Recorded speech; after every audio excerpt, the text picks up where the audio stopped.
नव सामन्तवादी नस्लवादी केपी ओली कम्युनिस्ट होइन। हामीसँग कुराकानीका लागि हुनुहुन्छ पूर्व एसएसपी साथै अधिवक्ता केवाङ हाङराई हुनुहुन्छ। केपी ओलीको त्यो एउटा अस्ति बालुवाटारमा उसले राति चाहिँ के 3 घण्टासम्म कसलाई भेट गरायो त्यसैको एजेन्ट हो। केपी ओली नेपालको पूर्व प्रधानमन्त्री होइन, प्रधानमन्त्री हो तर रको एजेन्ट पनि हो। त्यो आँखाबाट तपाईँले हेर्नुहोस् न के हुँदैछ भन्ने कुरा, के हुँदैछ यी कुराहरू नेपालमा भन्नुहोस् न। राष्ट्रियताको सवालमा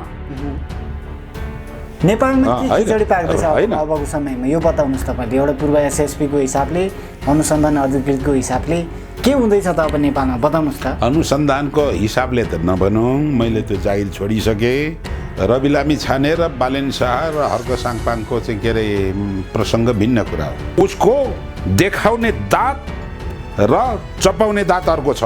देखाउने मुख एउटा छ, गर्ने पर्दा पछाडि अर्को मुख छ भन्ने मलाई लाग्छ। यो 2009 मा आइपुग्छ है यो कुरा कि बाहुन छेत्री भनेका लुटेरा विदेशी शरणार्थी हुन्, यिनीहरूलाई लखेट्नुपर्छ भनेर अनि मरे। अब यी सबै क्रियाकलापबाट के देखिन्छ भनेपछि यो देशमा जातीय वितृष्णा फैलाउने नयाँ पुस्ताले नेपाली राजनीतिमा चाहिँ अब प्रवेश गरिरहँदा चाहिँ यसले राम्रै सङ्केत गर्छ कि यसले अझै खतरा नि? राम्रो सङ्केत गर्छ र प्रचण्डलाई पनि जनकारबाही गर्नुपर्छ, नेपाली जनताले कारबाही गर्नुपर्छ। वाम एकता अहिले सम्भव छ नेपालमा त्यसो भने? वाम एकता भनेको नक्कली वामहरूको एकता हुनु भएन, सक्कली वामहरूको एकता चाहियो।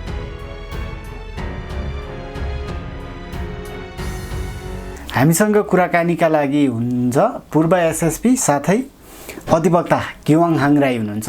विशेष गरी उहाँले चाहिँ नेपालमा भएका विभिन्न घटनाक्रमको बारेमा दह्रो रूपमा चिरफार गर्नुहुन्छ भने विशेष गरी अहिले पछिल्लो अवस्थामा अहिले नेपाली राजनीति हेर्ने हो भने एक खालको चाहिँ परिवर्तनको दिशामा गएको जस्तो देखिन्छ। किनकि अहिले चाहिँ अलिकता यो नयाँ पुस्ताले चाहिँ नेपाली राजनीतिमा प्रवेश गर्न लागु हो कि भन्ने खालको देखिएको छ र यसले कस्तो खालको सङ्केत गर्दछ भने त्यसै गरी चाहिँ राष्ट्र नेपाल चाहिँ अहिले एकपछि अर्को गर्दै चाहिँ एउटा धराशयी अवस्थामा गएको जस्तो, विभिन्न कुराहरू महँगी बढेको जस्तो, त्यसै गरी पेट्रोलियम पदार्थको मूल्य वृद्धिसँगै चाहिँ अब नेपाल आयल निगमको चाहिँ त्यो जग्गा नै बेचेर चाहिँ अब इन्डियन आयल निगमलाई चाहिँ ऋण चुक्ता गर्नुपर्ने अवस्था देखियो भनेर समाचार आइरहेका छन्।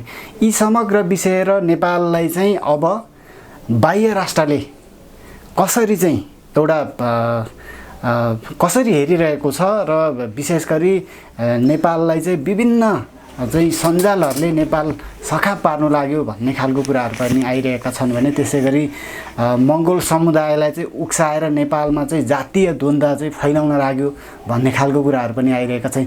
यी समग्र विषय के हुन् र अब नेपालमा चाहिँ नयाँ पुस्ताले नेपाली राजनीतिमा के परिवर्तन गर्न सक्ला? रवि लामिछाने लगायत, बालेन शाह लगायत नयाँ पुस्ताले नेपाली राजनीतिलाई अब कसरी लिएला? उहाँहरू पनि कोहीबाट सञ्चालित वा कहीँबाट सञ्चालित भएर नेपाललाई चाहिँ धराशयी बनाउन लागेको हो वा के हो त? हामी यही विषयमा कुराकानी गर्दैछौँ। तपाईँलाई स्वागत छ सर। धन्यवाद। आराम हुनुहुन्छ? एकदम ठिक छ। खास गरी नेपालमा के भइरहेछ सर अहिले, कसरी हेरिरहनु भएको छ तपाईँले? अब वर्तमान राजनीतिलाई लिउँ भने स्थानीय निर्वाचनमा को परिणामपछि होइन 2-3 खालको विचारहरू आएको छ। समग्रमा अब बिचमा हराएका वामदेव गौतमले वाम एकताको नाममा फेरि नेकपा एमाले र नेकपा माओवादीलाई मिलाउने अभियानमा लागेका छ। त्यो भ्रममा नेकपा माओवादी केन्द्र नपर्नु भनेर भन्न चाहन्छु। नेकपा एमालेमा पनि केपी शर्मा ओली बाहेकका सच्चा कम्युनिस्टहरू यदि छन् भने मूल कम्युनिस्टको मूलधार कुन हो त? अब 2077 साल पुष 5 गतेको प्रतिगमन पश्चात दुईपल्टको प्रतिनिधि सभाको विघटन, असंवैधानिक क्रियाकलाप, कार्यपालिकाको प्रमुख प्रधानमन्त्रीबाट नै संविधानका बरखिलाफमा गरिएका कदमहरूका कुराहरू, सङ्घीयता विरुद्धमा दिएका अभिव्यक्तिहरू, समावेशी लोकतन्त्र गणतन्त्रको विरुद्धमा व्यक्त गरेका विषवमनहरू, पहिचानको विरुद्धमा प्रलाप गरिएका कुराहरूलाई मध्यनजर गरेर लिँदा त्यो विषवमन गर्ने, त्यो पहिचानको विरुद्धमा प्रलाप गर्ने नेता सक्कली कम्युनिस्ट होइन, त्यो नक्कली कम्युनिस्ट हो। नवसामन्त, नस्लवादी, धूर्त, पुनरुत्थानवादी प्रतिगमनकारी हो। त्यसलाई चिर्न सक्नुपर्छ यदि नेकपा एमाले भित्र सच्चा कम्युनिस्टहरू छन् भने। र वामदेवको भनाइमा र हिजो अस्ति भर्खरै कमरेड प्रचण्डले अब त केपी ओली चेन्ज भयो होला भन्ने लागेको, अझै उसको अहम तोडिएको रहेनछ। पुनः 3 घण्टासम्म प्रलाप गरिरहे, विपक्षीमाथि विषवमन गरिरहे भन्दै वाम एकताकै झलकको चाहिँ के अरे अभिव्यक्ति दिए। अब पनि प्रचण्ड पनि चेतिँदैन भने प्रचण्डलाई पनि जनकारबाही गर्नुपर्छ, नेपाली जनताले कारबाही गर्नुपर्छ। अहिले नेपालमा त्यसो भने वाम एकता भनेको नक्कली वामहरूको एकता हुनु भएन, सक्कली वामहरूको एकता चाहियो। त्यसो म भन्दै गर्दाखेरि प्रतिगमनकारी, पुनरुत्थानवादी, नवसामन्तवादी, नस्लवादी केपी ओली कम्युनिस्ट होइन, त्यो घोर नस्लवादी। केपी ओली भन्नुहोस्, तपाईँले सिधा रूपमा भन्नुहोस् त, केपी ओलीको त्यो एउटा अस्ति बालुवाटारमा उसले राति चाहिँ के 3 घण्टासम्म कसलाई भेट गरायो, त्यसैको एजेन्ट हो। केपी ओली नेपालको पूर्व प्रधानमन्त्री होइन? प्रधानमन्त्री हो, तर रको एजेन्ट पनि हो। पूर्व प्रधानमन्त्री केपी ओली रको एजेन्ट हो भनेर तपाईँ कसरी भन्नुहुन्छ? के छ तपाईँसँग? किनकि राज्य सत्ताको कुर्सीमा बसेर, प्रधानमन्त्रीको कुर्सीमा बसेर सरकारी साँचीहरू नराखेर उसले रको एजेन्टलाई 3 घण्टा बालुवाटारमा चाहिँ के अरे मन्त्रणा गर्यो। त्यसो भने अनि नरवानेलाई माफी नबगाइकन, एटलिस्ट प्रेस वक्तव्य निकाल्न नलाइकन देश भ्रमण गराए। त्यसो भने त अहिलेको हालको प्रधानमन्त्री शेरबहादुर देउवा पनि अब अमेरिका प्रस्थान गर्दै हुनुहुन्छ। केही समय अगाडि भारत पनि गएर आउनुभयो। अब यो एसपिपीको विषयलाई लिएर चाहिँ फेरि चाहिँ उता अमेरिका चाहिँ भ्रमण गर्दै हुनुहुन्छ भन्ने हिसाबले एसपिपीको विषयमा अर्थात् स्टेट के भन्छ पार्टनरसिप के भनेको छ होइन, प्रोग्राम पार्टनरसिप भनेको छ होइन। एसपिपी भनेपछि त्यो चाहिँ समग्रमा नेपाली राजनीतिक पार्टीहरूले विरोध गरेर खारिज गरिसकेको अवस्था हो। अब प्रधानमन्त्री शेरबहादुर देउवाको चाहिँ सरकारी भ्रमण हो, त्यो त त्यसको अर्थ त केपी ओलीले 3 घण्टासम्म रको एजेन्टलाई भित्र चाहिँ प्रधानमन्त्री निवासमा मन्त्रणा गरेको जस्तो चिज होइन त। यो त ओपन स्टेट भिजिट हो। त्यसरी तुलना गर्न मिल्दैन। हजुर, के भन्नुभयो? तपाईँको नजरमा चाहिँ शेरबहादुर देउवा सबैभन्दा विश्वकै राम्रो मान्छे हो तपाईँको नजरमा? त्यसो पनि भनिरहेको छु, कहाँ छु त मैले? ऊ अहिलेको नेपालको प्रधानमन्त्री हो, नेपाली काङ्ग्रेसको नेता हो। ऊ प्रधानमन्त्रीको हैसियतले ऊ के अरे अमेरिका जाँदैछ। जुन कुरा एसपिपीको सिग्नेचर गर्ने भन्ने कुरा हो, त्यो कुरा चाहिँ सदनले र पार्टीले रिजेक्ट गरेको छ। उसको पार्टीले पनि रिजेक्ट गरिसकेको अवस्थामा अब एसपिपी अगाडि बढ्दैन, त्यो विषयमा विवाद गर्ने कुरो भएन। सबैभन्दा घातक चाहिँ सम्झौता एमसिसी पास गर्ने चाहिँ शेरबहादुर देउवा हो र एमसिसी पास चाहिँ उहाँकै कार्यकालमा भएको कारण चाहिँ उहाँ पनि एक हिसाबले चाहिँ बिकाउ हुनुभयो भन्ने खालको प्रश्न पनि उठ्छ। कसरी लिनुहुन्छ यो? शेरबहादुर देउवा चाहिँ अमेरिकन लबीको, अमेरिकन शक्ति केन्द्रको नजिकको मान्छे मानिन्छ। नेपाली काङ्ग्रेसमा 2 त ध्रुव थिए, कोइरालाहरू र इन्जेलसम्म इन्डियन लबीका र अमेरिकन लबीका काङ्ग्रेस भनिन्थ्यो। त्यसमा चाहिँ शेरबहादुर देउवा चाहिँ अमेरिकन लबीको काङ्ग्रेस हो। त्यसो भने शेरबहादुर देउवा कति सफल कति असफल अन्तर्राष्ट्रिय सम्बन्ध बनाउनका लागि तपाईँको नजरमा? त्यो पछि बिस्तारै समीक्षा गरौँला। त्यो अहिले गरिहाल्नुपर्ने हतार छैन। तपाईँले किन डराउनुहुन्छ यो भन्नलाई तपाईँ? शेरबहादुरसँग अहिले चाहिँ के डराइरहनु पर्ने? डराउनु पर्ने के छ त? शेरबहादुर देउवा अहिलेसम्म ऊ 5 पल्ट प्रधानमन्त्री भयो। हजुर। नेपाल समग्र सफल भएको छैन भनेपछि यहाँ कोही नेताहरू सफल भएको छैनन् भनेपछि शेरबहादुर देउवा पनि सफल भएको छैन। यो त प्रश्न कुरा छ। राई सर, अब नयाँ पुस्ता नेपालमा चाहिँ नेपाली राजनीतिमा आउनुले चाहिँ कस्तो सङ्केत गर्छ? राम्रो सङ्केत गर्छ कि खतराको सङ्केत गर्छ? यो बताउनुहोस् त तपाईँले। अब नयाँ पुस्ता भने तपाईँले सङ्केत गर्नुभएको धरानको चाहिँ के अरे हर्क साम्पाङ स्वतन्त्र रूपले मेयर आउनु, बालेन शाह काठमाडौँमा आउनु, त्यसलाई रवि लामी छाने र बालेन शाह र हर्क साङपाङको चाहिँ के अरे प्रसङ्ग भिन्न कुरा हो है। उहाँहरू अब निर्वाचित भइसक्नु भयो, जनता अनुमोदित भइसक्नु भयो हर्क साङपाङ, बालेन शाह। तर रवि लामी छाने भर्खर चाहिँ के भन्छ पार्टी घोषणा गर्दै हुनुहुन्छ। तर रवि लामिछाने त नेपालको प्रधानमन्त्री मै हुने हो, नेपाल मैले हाँक्ने हो भनेर अगाडि बढेको देखिन्छ नि उहाँको स्पिड हेर्दाखेरि। त्यो चाहिँ उहाँको महत्त्वाकांक्षा हो। उहाँको महत्त्वाकांक्षा हो। धमिलो पानीमा माछा मार्न आउनु भएको छ। कति उहाँको त्यो जालमा कति माछा पर्छन् त्यो भोलिको कुरा हो। तर उहाँलाई समीक्षा गर्ने क्रममा उहाँ नेपालको नागरिकता त्यागेर जानुभयो, अमेरिका छोडेर नेपाल आउनुभयो, पत्रकारिता गर्नुभयो। हजुर। पत्रकारिता कस्तो पत्रकारिता गर्नुभयो त? रातारात करोडपति हुने पत्रकारिता गर्नुभयो हो। वैदेशिक रोजगारका दलालहरूले फसाएका, ह्युमन ट्राफिकिङमा परेका कतिपय चेलीहरूको उद्धार गर्नुभयो। उद्धार गर्नुभयो। धेरै राम्रो काम गर्नुभयो। म एप्रिसिएट गर्छु, एकदम त्यो सम्मान गर्छु। तर त्यो गरिएको बाहिरको देखाइएको समाज सेवाको पछाडिपट्टि उहाँले के गर्नुभयो त्यो पनि त केलाउनु पर्ला नि।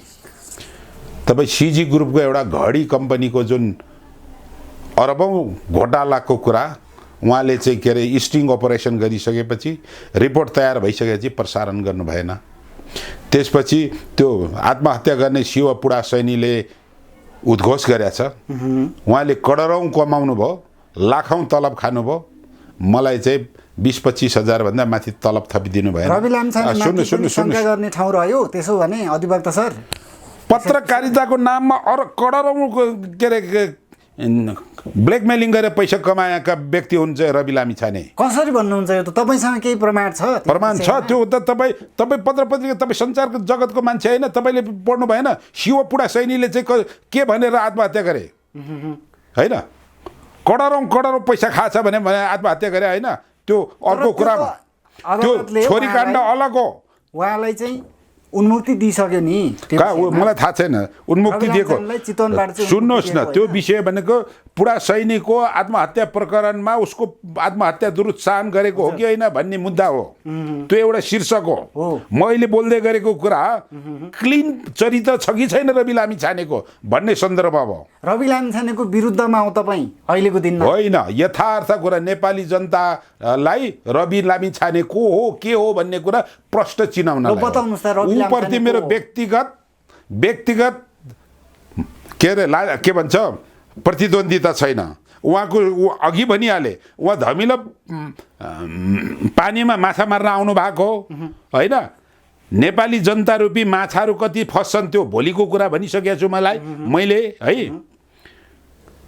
म रवि छानेको बारेमा तपाईँले प्रश्न गर्नुभएको हुनाले म रवि लामी छाने को भन्ने कुरा मैले तपाईँलाई प्रस्तावना गरेको।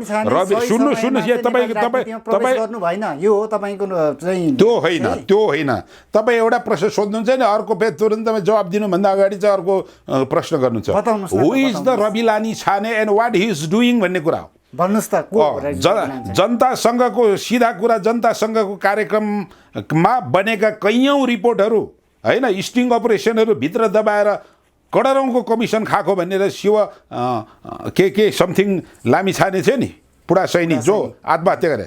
अनि जनतासँग सिधा कुराको प्रोग्राम छोडिसकेपछि त्यो शिव पुडा सैनीले शिव कि के हो होइन हजुर त्यो के जो आत्महत्या गरे हजुर उसले त 2-4 महिनामै करोडौँ पैसा कमाइदिएर राखिदियो अरे त श्रीमतीलाई कहाँबाट ल्यायो हजुर उसले पनि त्यही पत्रकारिताबाट ब्ल्याकमेलिङ गरेर पैसा कमाए भनेपछि चरित्र सफा छैन भनेपछि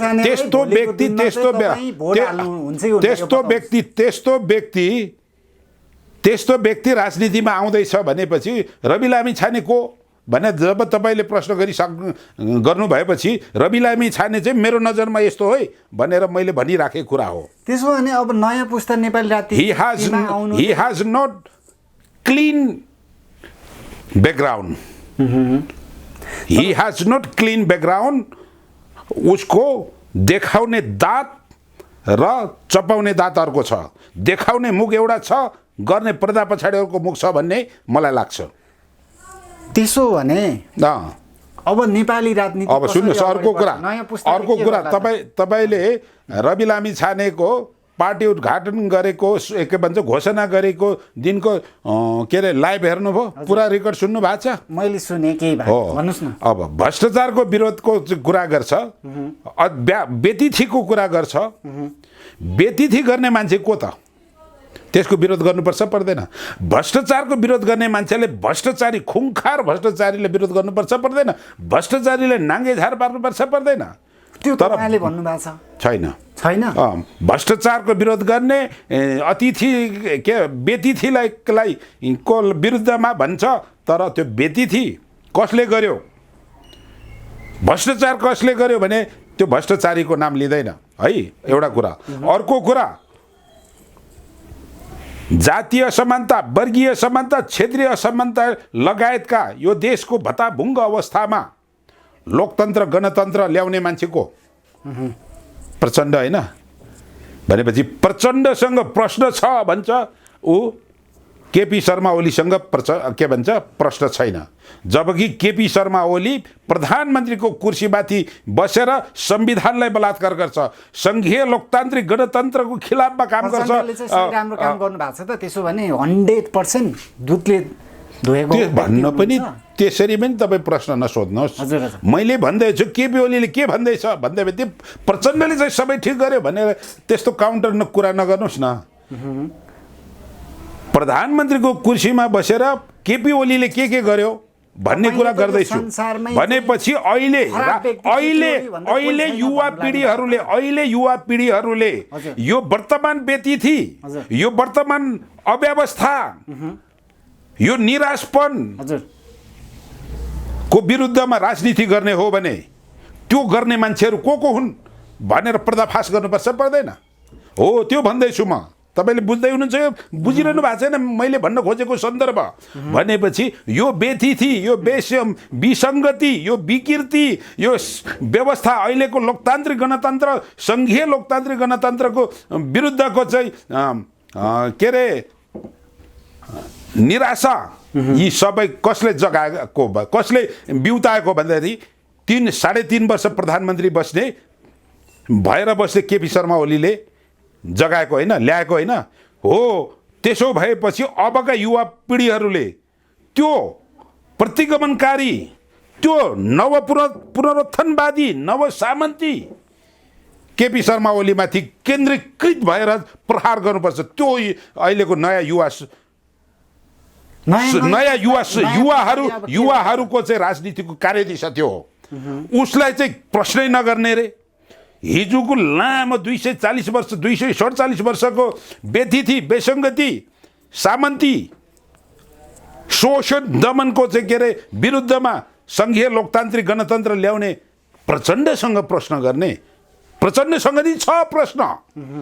हिजो जब युद्ध गर्दाखेरि उसले उठाएका विषयहरू, शान्ति सम्झौता भएपछि प्रधानमन्त्री भइसकेपछि उसले परित्याग गरेछ। नेकपा माओवादी केन्द्रको सबैभन्दा ठुलो गलत निर्णय भनेको उसले आफ्ना राज्य समितिहरू विघटन गर्नु हो। किराँत राज्य समिति, मिथिला राज्य समिति, भोजपुरा राज्य समिति, नेवा तामसालिङ राज्य समिति, तमुवान राज्य समिति, मगराज राज्य समिति, कर्णाली भेरी राज्य समिति, सेती महाकाली राज्य समितिहरूलाई विघटन गरेर फेरि नस्लवादी चरित्रको जुन निर्णयहरू लिएर अगाडि आए चाहिँ के अरे नेकपा माओवादी केन्द्र, त्यति लामो समय जनयुद्ध गराएर बाबुराम भट्टराईले कम्युनिस्टहरूको विरुद्धमा के बोले तपाईँले सुन्नु भएको छ? कम्युनिस्टहरू भनेका त यस्तै के पागल हुन् कि के हुन् भनेका छन् भने त्यस बेला किन ऊ चाहिँ कम्युनिस्टमा लागेर दुनियाँलाई जनयुद्ध गराए? त्यही भएर छोड्नु भएको त अहिले। त्यसपछि अनि फुट्दै गएर मोहन वैद्य पनि फुट्छन् बाबु के अरे प्रचण्डसँग। त्यसपछि गएर मोहन वैद्यसँग सिपी गजुरेल फुट्छ। त्यसपछि विप्लव फुट्छ नेत्र विक्रम चन्द। अनि नेत्र विक्रम चन्द के भन्छ? हाम्रो लडाइँ राज संस्थासँग थिएन भन्छ। ऊ चाहिँ क्रान्तिकारीको मूलधार हो, प्रचण्डभन्दा पनि अग्रगामी रेडिकल हो भन्छ। अनि यता आएर केपी शर्मा ओलीसँग दक्षिणपन्थीसँग साँठगाँठ गर्छ र प्रचण्डमाथि वार गर्छन् भनेपछि यी सारा नेपालका सारा कम्युनिस्टका नेताहरू सबै कोल्बीका चेला हुन्। त्यसो भने एउटा कुरा बताउनु, सही कम्युनिस्ट नेता त माथि छैनन्, तल होला, दोस्रो तह तेस्रो तहमा होलान्। तिनीहरूलाई म बारम्बार आह्वान गर्दैछु र उनीहरूलाई म आह्वान गर्छु, नेपाल राष्ट्र निर्माण अभियानको अभियानमा आउनुहोस्, नेपाल परिवर्तन गरौँ, समावेशी नयाँ नेपाल सिर्जना गरौँ। 2052-62 को जनयुद्धले परिलक्षित गरेको 2063-62 को जनआन्दोलनबाट जो एकीकृत रूपले परिवर्तनमा आयो, शान्ति सम्झौतामा आएर विस्तृत शान्ति सम्झौता साइन गरियो, त्यसको प्रस्तावना 3 र धारा 3(5) मा लेखिएका कुराहरू, जो विद्यमान असमानताहरू विभेदहरूलाई हटाउनको लागि अग्रगामी राज्य सत्ताको संरचना पुनर्संरचना गर्ने भनिएको छ। आज त्यो अग्रगामी राज्यको अग्रगामी पुनर्संरचनाको मुद्दा ओझेलमा पारिएको छ। हो, ती कुराहरूलाई पुरा गर्नको लागि आजका युवाहरूले नेपाल राष्ट्र निर्माण अभियानको एउटा फिलोसोफीबाट, एउटा यो राजनैतिक दर्शनबाट अघि बढेर तमाम हामी नेपाली एक भएर यहाँको व्यथिति, विसङ्गति, असमानता, विभेदलाई हटाएर नयाँ नेपाल निर्माण गर्ने हो।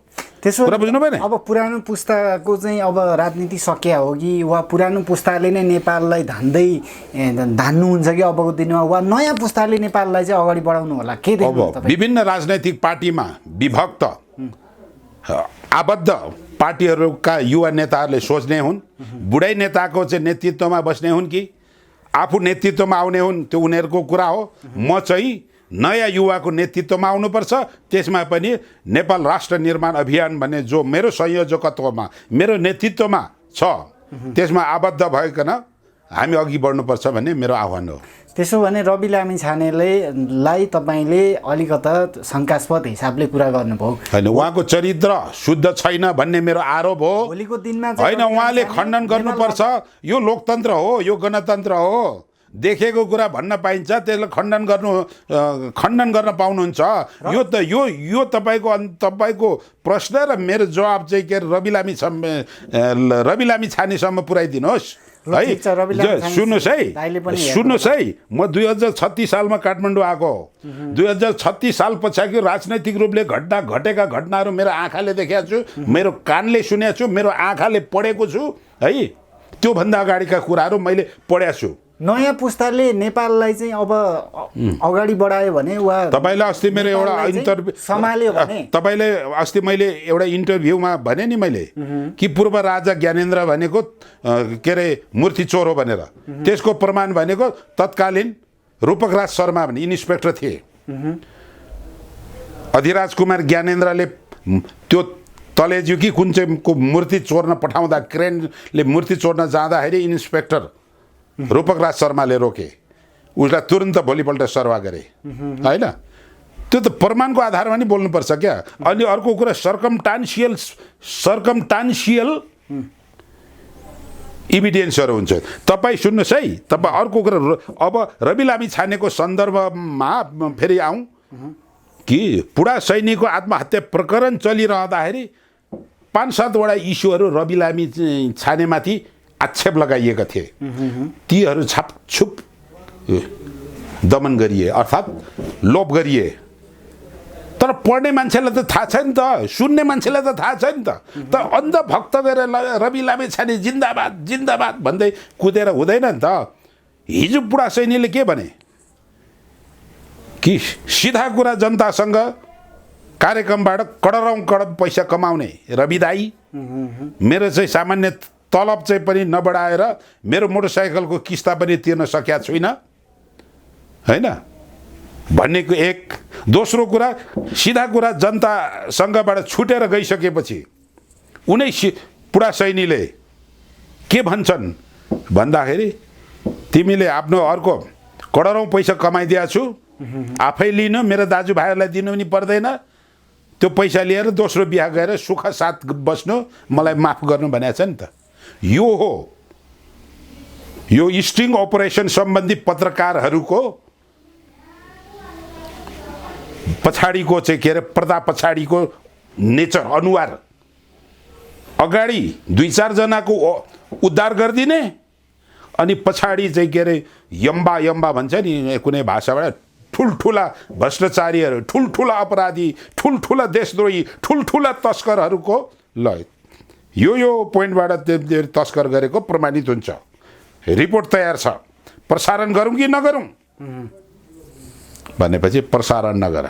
कति चाहियो त? 50 करोड, 10 करोड, 20 करोड। त्यो घडी सम्बन्धी उजुरी अझै पनि होला नि, त्यो घडी सम्बन्धी उजुरी गर्ने मान्छेहरू म यो मिडियामा बोल्नु भनेर आह्वान गर्छु। म त्यो आधारमा म कुरा गर्दैछु कि क्लिन व्यक्तित्व देखिँदैन र प्रचण्डप्रतिको प्रश्न, केपी शर्मा ओलीप्रतिको प्रश्न नगर्नु र एसपिपीको विरुद्धमा एकदम नेपाल तातेको बेला त्यसैको मुखमा उसले असार 7 गते होइन पार्टी घोषणा गर्छन्, तर एसपिपीको विषयमा केही पनि बोल्दैनन्। तपाईँले बुझ्नु भएको छ। अलिकति बौद्धिक रूपले राष्ट्रवादी भएर राष्ट्रियताको पक्षमा एनालाइसिस गरेर त्यो आँखाबाट तपाईँले हेर्नुहोस् न कि के हुँदैछ भन्ने कुरा, के हुँदैछ यी कुराहरू राष्ट्रियताको सवालमा नेपालमा के खिचडी पाक्दैछ अबको समयमा यो बताउनुहोस् तपाईँले। एउटा पूर्व एसएसपीको हिसाबले, अनुसन्धान अधिकृतको हिसाबले के हुँदैछ त अब नेपालमा बताउनुहोस् त। अनुसन्धानको हिसाबले त नभनौँ, मैले त जागिर छोडिसकेँ है। मेरो हैसियतले सोध्नुहोस् न, एउटा त कमसेकम म नेपालको राजनीतिमा चासो राख्ने मान्छे भनेर अघि पृष्ठभूमिमा भनिहाल्नु भयो तपाईँले। भनेपछि एउटा यसो कान ठाडो पारेको मान्छे, आँखा खुल्ला पारेको मान्छेको हैसियतले सोध्नुहोस् न त। नेपाल हो कि यो बताउनुहोस्। सुन्नुहोस्, फेरि अब यो एउटा कुरा सोधेर अर्कोतिर पक्नुहोस् एकछिनपछि, त्यो विषय पछि आउँछ। नेपालमा के हुँदैछ भन्नुभयो होइन प्रश्न, त्यसको जवाब दिउँ कि फेरि पछिल्लो जवाब दिउँ? बताउनुहोस् न। भनेपछि नेपाल चाहिँ अन्तर्राष्ट्रिय शक्ति केन्द्रको आँखामा परेको छ। यो स्ट्राटेजिक प्लेस हो। यो भूमि इन्डियाको आफ्नो डिफेन्सको लागि आवश्यक भूमि हो होइन। त्यसैले इन्डियाले सधैँभरि नेपालको सरकारलाई आफ्नो पक्षमा राख्न चाहन्छ, राखी छोडेको छ। त्यसैले इन्डिया रिसाउँछ भनेर इन्डियन बोर्डर सेक्युरिटी फोर्सले दिनै पछि हाम्रो दक्षिण र पूर्व पश्चिमको सिमाना मिच्दा यो देशका कुनै पनि नेता बोल्दैनन् हो। एक। दोस्रो कुरा, युरोपियन युनियन प्लस अमेरिकाको यो नाटो र अमेरिकाको चासोको केन्द्र किन भन्दाखेरि निकट भविष्यमा चाइना भनेको विश्वकै नम्बर 1 शक्ति केन्द्र बन्दैछ। त्यसैले त्यो शक्ति केन्द्र बनेको हेर्न अमेरिका चाहँदैन। त्यसैले पनि यो स्ट्राटेजिक भूमिको रूपमा अमेरिकाले यहाँ आँखा गाडेको छ। तपाईँको अगाडि अघि भनिहाल्नु भयो, एमसिसी भन्नुभयो, एसपिपी भन्नुभयो। त्यसैका यी उदाहरणहरू हुन्। इन्डो पेसिफिक स्ट्राटेजी अमेरिकाको भन्ने कुरा तपाईँले भनिहाल्नु भएको छ, तपाईँले बुझ्नु भएकै छ भने इन्डो पेसिफिक स्ट्राटेजी होइन अन्तर्गतको एमसिसी हो र यो एसपिपी पनि हो भनेपछि अब त्यो चिज चाहिँ हाम्रा नेताहरूले निकै अगाडि बढाइसकेका रहेछन्। नेपालमा चाहिँ भनिसकेपछि नेपालमा यो हुँदैछ, कुनै खतरा छ त्यस्तो अन्तर्राष्ट्रिय क्षेत्रबाट वा अन्तर्राष्ट्रिय सम्बन्ध बिग्रेको कारण वा बनाउन नसकेको कारण नेपाललाई चाहिँ त्यस्तो खतरा देखिन्छ? प्रत्यक्ष वा अप्रत्यक्ष रूपले यो जुन रूपले चाहिँ अमेरिकाका सेना नेपालमा उत्रियो भने उत्रिरहेको कुरा यहाँ मिडियाबाट देखिन्छ। त्यसप्रति मैले डिपली अध्ययन गरेका छैन, अहिले भएको कुरा गर्नुपर्छ। त्यो हुने बित्तिकै टेन्स कोसँग बढ्छ त? टेन्सन कोसँग हुन्छ त? चीनसँग हुन्छ होइन? नेपाल युक्रेन हुन सक्छ होइन? यो नेपाल, त्यसैले नेपालले के गर्नुपर्छ त भन्दाखेरि कुनै पनि विदेशी राष्ट्रको विरुद्ध अर्थात् उनीहरूको इच्छा अनुसारको खेल नेपालले खेल्नु हुँदैन। नेपालको भूमि न इन्डियाको विरुद्धमा न चाइनाको विरुद्धमा खेल्न प्रयोग गर्नुपर्छ। यतिमा चाहिँ के अरे नेपालका सरकार, नेपालका नेताहरू र तपाईँ हामी सचेत नागरिक बोल्नुपर्छ। यसैमा चाहिँ के अरे नेपालको राष्ट्रियता, नेपालको राष्ट्रवाद, देशको माया बाँच्छ होइन? अब यो नयाँ पुस्ताले नेपाली राजनीतिमा चाहिँ अब प्रवेश गरिरहँदा चाहिँ यसले राम्रै सङ्केत गर्छ कि यसले अझै खतरा नि? राम्रो सङ्केत गर्छ र युवा पुस्ता नयाँ राजनीतिमा आउँदाखेरि नेपालको मुख्य मूल मुद्दा, राजनैतिक मुद्दा, सामाजिक मुद्दा होइन के हो त्यो मुद्दा लिएर आउनुपर्छ।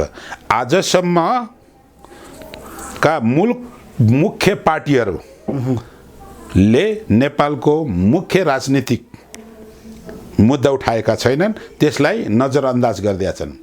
त्यसपछि सासाना पार्टीहरूले उठाएका छन्।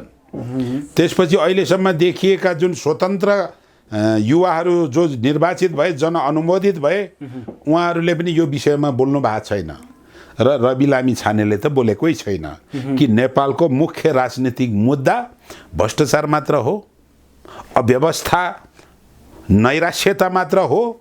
त्यो एउटा हो, अरू के हो त? अब अरू के हो त? नेपालको मुख्य राजनीतिक मुद्दा के हो? नेपालको मुख्य राजनीतिक मुद्दा भनेको यो देशमा एकल पहिचान मात्र सरकारले हावी बनाएको छ, मान्यता दिएको छ। यो देश त बहुजातीय देश हो, बहुभाषिक देश हो, बहुसांस्कृतिक देश हो, बहुधार्मिक देश हो। त्यसैले नेपालको पहिलो राजनैतिक मुद्दा भनेको पहिचान हो। पहिचान दिएको छैन। पहिचान दोस्रो यो देशको दोस्रो इस्यु प्रतिनिधित्व हो। राज्य सत्तामा समानुपातिक प्रतिनिधित्व छैन। तेस्रो इस्यु हो राज्य स्रोतको समानुपातिक समन्यायिक वितरण छैन। चौथो भावनात्मक एकता छैन। यो भनेको नेपाल के अरे नेसन बिल्डिङ एप्रोच भन्ने फिलोसोफी, पोलिटिकल फिलोसोफी जो विकास प्रशासनमा अध्ययन गराउँछ त्रिभुवन युनिभर्सिटीले है, नेसन बिल्डिङ एप्रोचको इलिमेन्ट्सहरू पुरा गरिएको छैन। दोस्रो कुरा द्वन्द्व शास्त्रको कन्सेप्ट अनुसार द्वन्द्व कहाँ हुन्छ जहाँ पहिचान दिएको हुँदैन, द्वन्द्व कहाँ हुन्छ जहाँ प्रतिनिधित्व दिएको हुँदैन, द्वन्द्व कहाँ हुन्छ जहाँ राज्य स्रोतको समन्यायिक वितरण हुँदैन, द्वन्द्व कहाँ हुन्छ जहाँ भावनात्मक एकता हुँदैन। एकातिर द्वन्द्व शास्त्रको सिद्धान्त, एकातिर राष्ट्र निर्माणको सिद्धान्त अन्तर्गत नेपालका जुन मुख्य मुद्दाहरू छन्, प्रतिनिधित्व गर्नुपर्ने, लिनुपर्ने त्यो कुराहरू अहिलेसम्म देखिएका घोषित राजनैतिक पार्टीहरू, साना साना पार्टीहरू बाहेक ठुला पार्टीहरूले गरेका छैनन् भर्खरै घोषणा भएका आज कति 2 हप्ता हुन लाग्यो होला, चैत्र के अरे असार 7 गतेदेखि आज 15 गते होइन, 8 दिन भएछ होइन। 8 दिन पुरानो घोषित पार्टी राष्ट्रिय स्वतन्त्र पार्टी अर्थात् रवि लामी छानेले पनि यो मुद्दा बोकेको छैन। तपाईँको प्रश्न के थियो, युवा पिँढीहरू राजनीतिमा आउँदा खतराको घन्टी बज्छ कि के हुन्छ, राम्रो हुन्छ भन्नुभएको छ। राम्रो हुन्छ, तर नेपालको राजनीतिक मुद्दा बोक्नुपर्छ।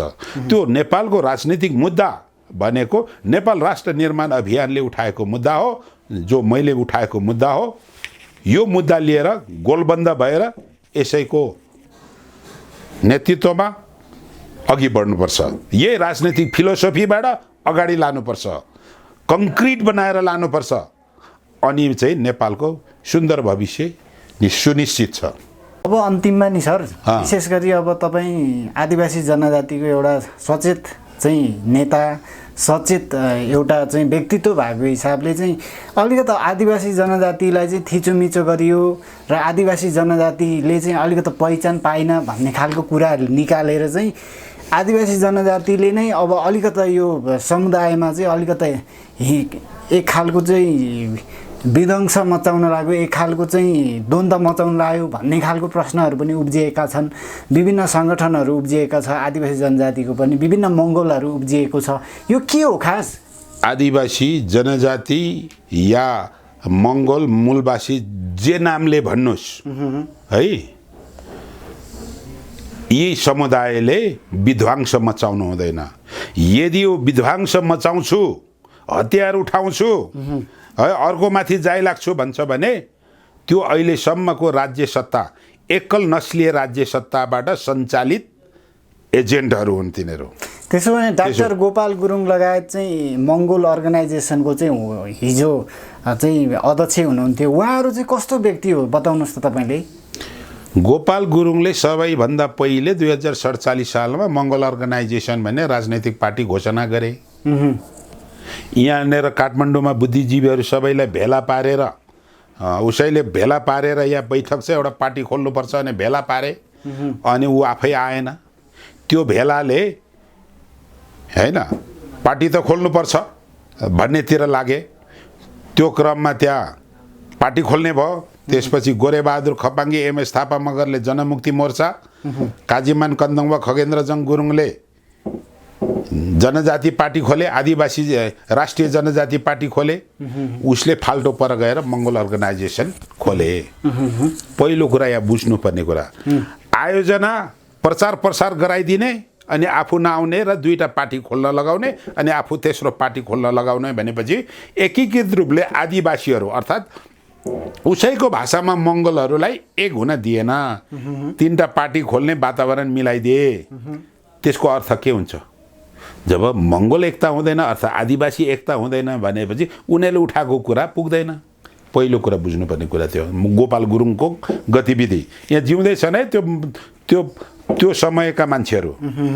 दोस्रो कुरा, मङ्गोल भर्सेस आर्यनको युद्ध घोषणा गरे त्यस बेला। सही थियो त्यो गलत थियो। त्यसपछि बीचमा सुसुप्त रहे। 52 सालदेखि जनयुद्ध सुरु भयो। 56 सालमा नेपाल सरकारले, तत्कालीन सरकारले 56 सालमा प्राध्यापक गणेश बहादुर गुरुङको नेतृत्वमा आदिवासी जनजाति सम्बन्धी कमिसन गठन गरेर रिपोर्ट लियो।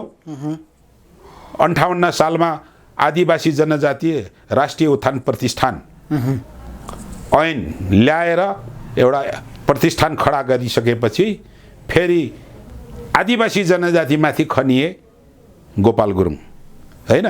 आदिवासी जनजाति भनेको अन्तर्राष्ट्रिय ठग हो, सरकार बजेट बन्द गर, डिएफआइडी बजेट बन्द गर भनेर आदिवासी जनजाति त्यसबेला 200 कति यो भनेको हैन 230 वर्ष हैन, लगभग 230 वर्ष शोषित पीडित भएका आदिवासीहरूलाई गोपाल गुरुङले आदिवासी जनजाति भनेको अन्तर्राष्ट्रिय ठग हुन् भन्थे। त्यसका केही समयपछि आदिवासी भनेको इमिग्रान्ट हुन्, आप्रवासी हुन् भनेर गलत पाठ पढाए। अनि जनजाति भनेको के भन्छ जिप्सी नोमेड असभ्य हुन् भनेर गलत पाठ पढाए। मङ्गोलहरूले त आदिवासी जनजातिलाई त त्यही भन्दैछ हामी हुँदै गएन, यो हामी त मूलवासी हो भन्छन् नि फेरि। त्यही त, त्यसै त कुरा बुझ्नुपर्छ क्या। तपाईँले अहिले सब पत्रकार गरेर के बुझ्नुभयो? बताउनुहोस् न। के हो त सत्य कुरा के हो? तपाईँ भन्नुहोस् न, तपाईँ पत्रकार हो, के बुझ्नुभयो तपाईँले? त्यसो बुझ्नु भएको छैन, मेरो कुरा सुन्नुहोस् न। बताउनुहोस् न। भनेपछि यसरी गलत कुरा, आदिवासी भनेको आप्रवासी इमिग्रान्ट हो, जनजाति भनेको जिप्सी नोमेड होइन, दास हो भनेर गलत पाठ पढाए। त्यसपछि हुँदै गर्दाखेरि 64 साल आयो, इन्क्लुजन पोलिसी, विश्व पश्चिमा देशबाट आएको इन्क्लुसिभ गभर्नेन्स पोलिसी, इन्क्लुसिभ डेमोक्रेसीको फिलोसोफी अन्तर्गत नेपालमा विद्यमान जातीय असमानतालाई समाधान गर्नलाई ल्याइएको नोमिनल आरक्षणको कोटालाई बहिष्कार गर, खारेज गर भनेर नारा लाउन थाले। त्यसपछि के गर्न लागे भन्दाखेरि राजा फालिने निश्चित भइसकेपछि राजालाई आजीवन राष्ट्रपति बना भनेर एजेन्डा अगाडि सारे। त्यसपछि के सारे अगाडि भन्दाखेरि पहिचानको आधारमा राज्यको नाम हुनुहुन्न भनेर अगाडि सारे। त्यसपछि अन्तिममा के भने भन्दाखेरि त्यो 2009 मा आइपुग्छ है यो कुरा कि बाहुन छेत्री भनेका लुटेरा विदेशी शरणार्थी हुन्, यिनीहरूलाई लखेट्नुपर्छ भनेर अनि मरे। अब यी सबै क्रियाकलापबाट के देखिन्छ भनेपछि यो देशमा जातीय वितृष्णा फैलाउने र यो देशका बाहुन छेत्रीलाई विदेशी शरणार्थी भनेर आरोप लगाउँदै माइकिङ गर्दै र्याली निकाल्दै धमास दिएपछि के हुन्छ? बाहुन छेत्री एकता हुन्छ, आदिवासी जनजातिप्रति वितृष्णा जन्माउँछ अनि उनीहरू आफै खाउँ आफै लाउँ भन्ने नस्लवादी क्या, जसलाई अर्को शब्दमा बाहुनवादी भन्छ नि, बाहुनवादी बनाउँछन् होइन। भने गोपाल गुरुङको प्रश्नमा तपाईँले भन्नुभएको यो सबै उहाँको राजनैतिक स्टेपहरू त्यसले सबै के देखाउँछ भन्दाखेरि यो देशमा 247 वर्ष यता एकल हाली मोहाली भएको ब्राह्मणवाद अर्थात् एकल नस्लवाद को पृष्ठपोषण गरेको छ। तपाईँ आफै बुझ्नुहोस् के हो भनेर। अन्तिममा के भन्नुहुन्छ सर? ल बताउनुहोस्। अन्तिममा के? नेपाल राष्ट्र निर्माण अभियानमा सारा नयाँ युवाहरू आबद्ध भई पहिचान, प्रतिनिधित्व, राज्य स्रोतको समन्वयिक बाँडफाँड र भावनात्मक एकता, सबै नेपाली, सबै जातका नेपालीको एकतामा हाम्रो भविष्य सुनिश्चित छ। त्यसैमा सबै आबद्ध हौँ र अघि बढौँ भन्ने आह्वान गर्दछु। हस्, थ्याङ्क यू सो मच तपाईँलाई। ल, वेलकम।